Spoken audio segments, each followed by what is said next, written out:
Recently Indian government ने doctors को ये बताया है कि जब भी आप किसी पेशेंट को एंटीबायोटिक्स रिकमेंड करें तो उसके आगे उसका एग्जैक्ट रीज़न लिखना ज़रूरी है। और ये इसलिए नोटिफाई किया है क्योंकि लैंसेट के रिपोर्ट के अनुसार ईयर 2019 में 12 लाख लोगों ने अपनी जान गंवाई है सिर्फ और सिर्फ एंटी माइक्रोबियल रेजिस्टेंस की वजह से।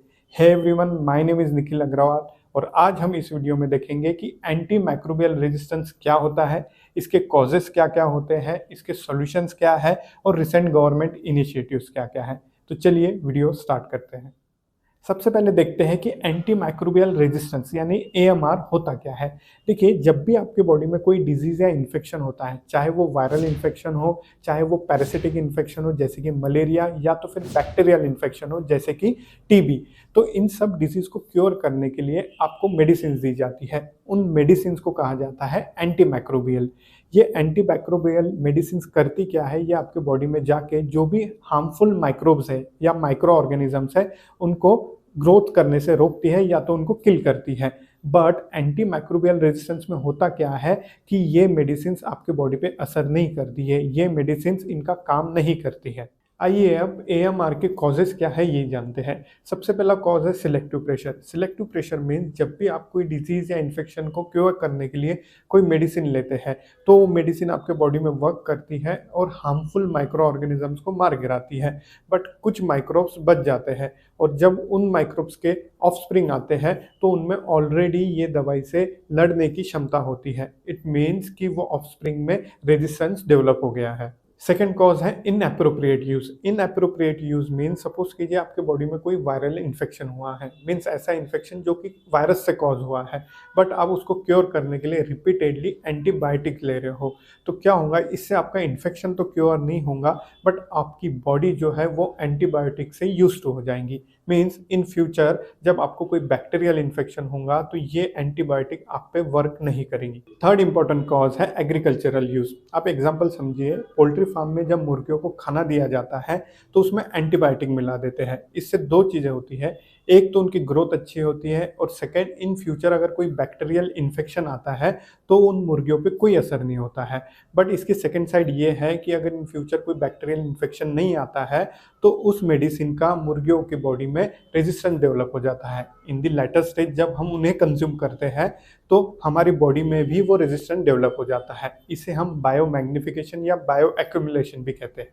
आइए समझते हैं सॉल्यूशंस ऑफ एएमआर।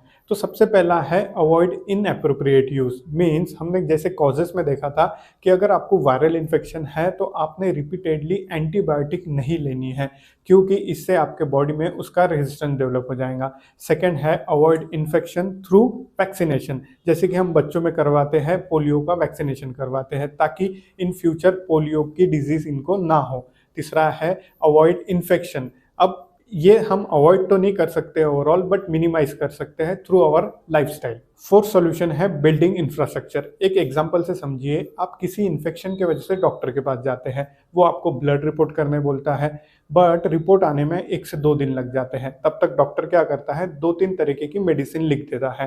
बट जो 2-3 तरीके की मेडिसिन है वो पूरी आपको ज़रूरी नहीं है, इसलिए जो ज़रूरी है वो काम कर देती है और जो एक्स्ट्रा की 1-2 मेडिसिन है उसका रेजिस्टेंस आपके बॉडी में डेवलप हो जाता है।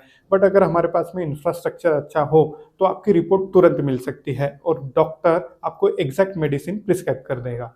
और फिफ्थ सॉल्यूशन ये है कि आपको रिसर्च एंड डेवलपमेंट शुरू रखनी है न्यू मेडिसिन डेवलपमेंट में, क्योंकि नए डिसीजेस और नए इन्फेक्शन आने ही हैं इन फ्यूचर भी।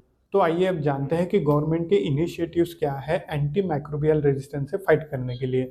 तो सबसे पहले तो ये है कि गवर्नमेंट ने all over the India government medical colleges में एएमआर सर्विलेंस नेटवर्क इस्टेब्लिश किया है।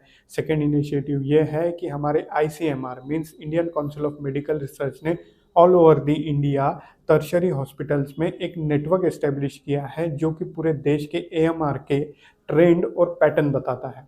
गवर्नमेंट का थर्ड इनिशिएटिव है red line campaign. Red line campaign means किसी दवाई के पीछे आपको एक वर्टिकल रेड लाइन मिलेंगी। इस रेड लाइन का मतलब ये है कि किसी भी मेडिकल पे ये मेडिसिन आपको विदाउट डॉक्टर्स प्रिस्क्रिप्शन नहीं मिलेंगी या नहीं मिलना चाहिए, जो कि मिलती है। और फोर्थ इनिशिएटिव गवर्नमेंट का ये है कि ड्रग्स एंड कॉस्मेटिक रूल्स 1945 के अंदर शेड्यूल एच और शेड्यूल H1 में गवर्नमेंट ने कुछ मेडिसिन के नाम दिए हैं जो कि ओवर द काउंटर सेल नहीं होते हैं, क्योंकि इनमें रेजिस्टेंस का खतरा ज़्यादा होता है। और लास्ट में एंटी माइक्रोबियल रेजिस्टेंस कितना बड़ा इशू है ये इस पे से समझ में आता है कि यूपीएससी ने 2014 मेंस में ये क्वेश्चन पूछा था, जिसमें यूपीएससी ने एएमआर के सॉल्यूशन, कॉजेस और मैकेनिज्म्स पूछे थे। और 2019 प्रीलिम्स में यूपीएससी ने ये पूछा था कि एएमआर के कॉजेस क्या है। आई होप आपको वीडियो अच्छी लगी हो, और वीडियो अच्छी लगी है तो आप लाइक कीजिए और ऐसे ही वीडियो देखने के लिए चैनल को फॉलो कीजिए। Thank you.